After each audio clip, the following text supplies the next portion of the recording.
The bits and the bytes.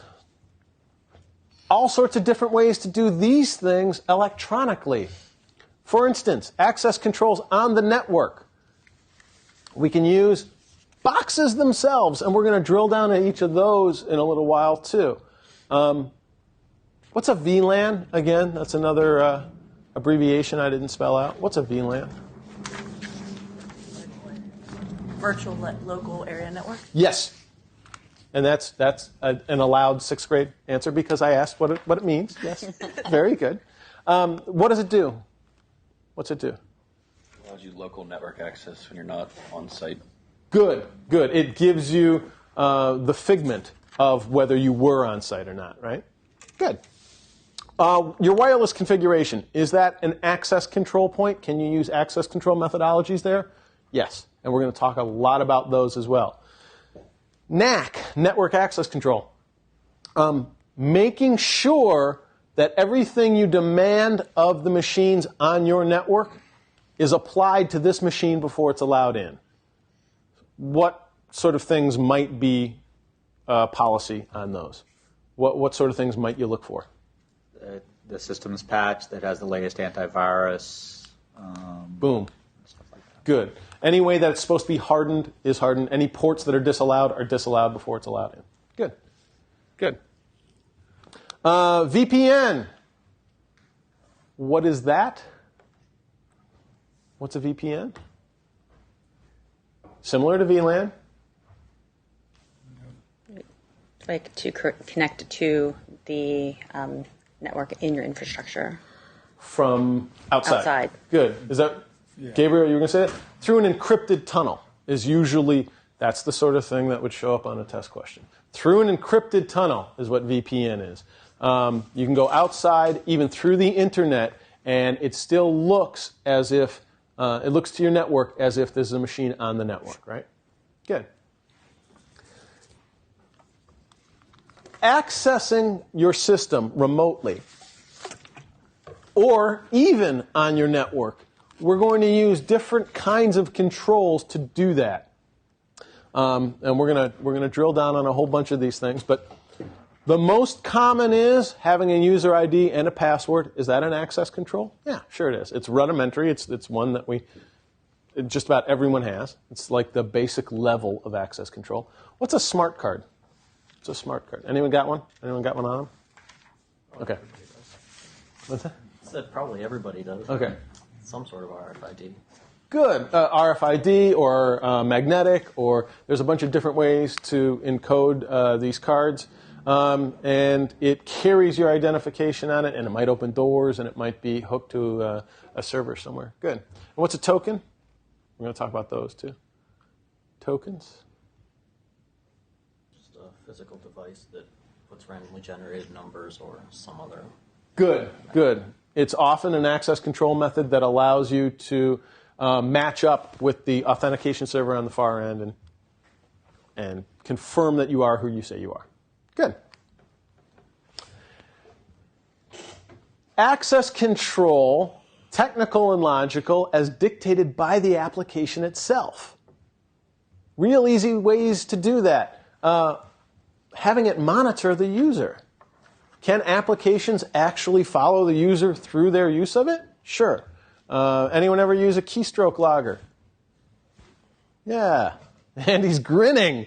Grinning! Andy, why? Why is that so awesome? Because they're amazing. Yes. Why are they amazing? Because you get all their keystrokes. You can get their password, their username. You can get what they're actually doing in something if they're doing something malicious. That's the last one we were looking for, mainly. We should know what their password and username is.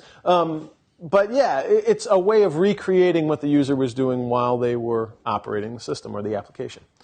Why do we have timeouts? Why do we have an inactivity timeout?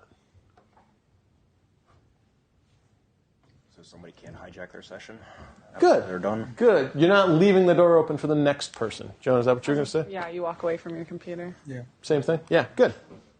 Good. When you're at a public machine, you often sign out after you've been checking your email, right? Just so you don't leave it there. Good. Validating the data entry. The application can actually ensure that the user is putting good data in there. And we'll talk about that when we get to databases especially.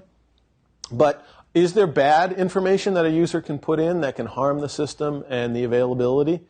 Yes. Yes. So the application can validate that from jump. The application might be able to be set to limit what users can do. Can anyone think of an example of this? Services that a given application won't allow, depending on how it's configured.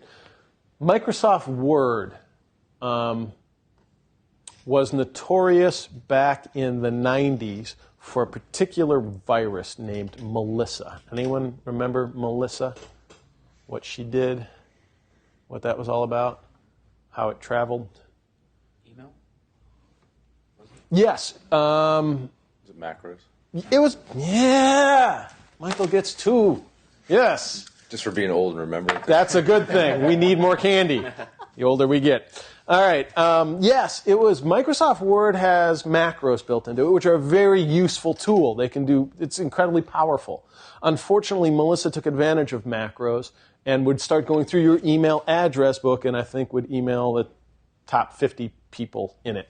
And it would transport infected Word documents with this macro virus in it. In a lot of organizations, as response to that, access to macros was shut down.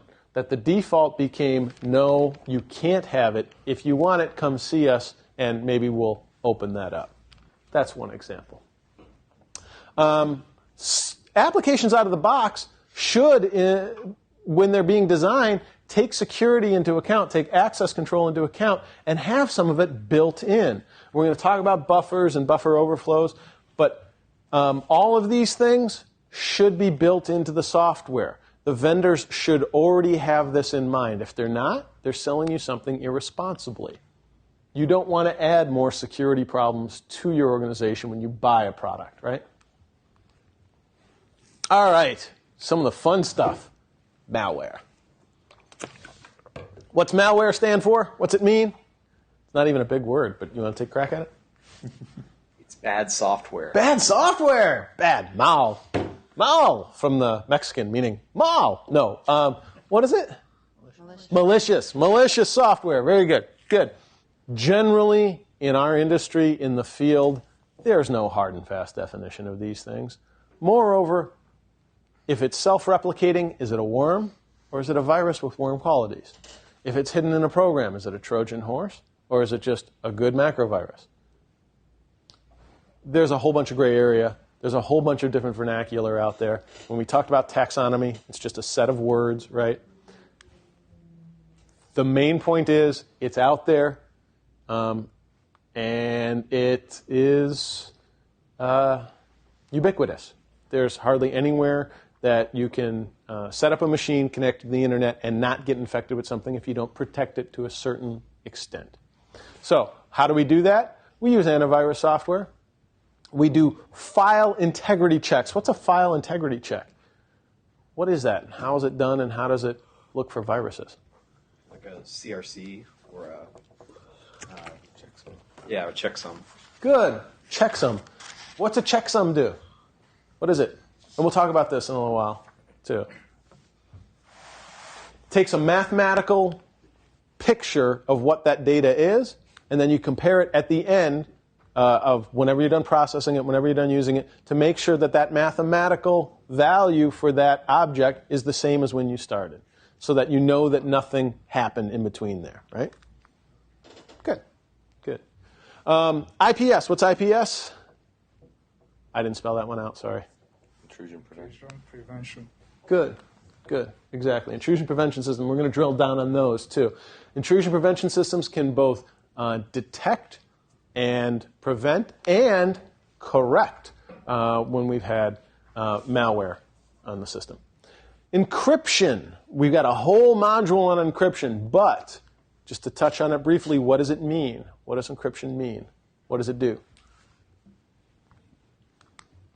If I encrypt something, what am I doing to it? I'm not sealing it in a crypt. You're making sure that only the recipient can read it. Say again? You're making sure that only authorized people can read it. Good. Yes. I take and we'll, like I said, we'll get into this. We take plain text, we run it through some obscuring mechanism, and we come up with ciphertext that only people who know, who have the key or who have access to it can read that ciphertext by putting it back into plain text. It supports, we talked about the CIA triad, confidentiality, meaning we're keeping it secret, and authentication. You're authenticating access to the information by ensuring that only people who have that key have access to it. Good. Hashing it. We're going to get in detail in hashes too. Similar to a checksum, you're going to take the information, you're going to put it through an algorithm, you're going to come up with a mathematical representation of what that information is. It's not encryption itself. The hashing is not an encryption itself because you can't recover the data from the value. But what you can do is be assured that only that data, unchanged, will give you that same hash value. All right. And validation. Encryption helps with validation. By using the hash, we can be sure that the data hasn't changed from point A to point B. Good stuff. Physical access control. We talked a little bit about this earlier. It's got everything in the tangible world. We're going to talk about that. We got a whole module on physical security as well. But this should be part of your access control program. Do not just think that everything has to be logical. Unfortunately, in the IT world, a lot of us just love the bits and the bytes. We forget about putting a lock on the door. That's some important stuff too. This is valuable data. Good. And like we talked about domains in our access or our information hierarchy, we should have the same thing in our physical zones. Do we want to put our mailroom inside a skiff? No. Why not? Well, I'm sorry. What's a skiff? The mail can't come out then. The mail can't come out then. That might be useful. We might actually want to try this. What's a skiff? Sorry.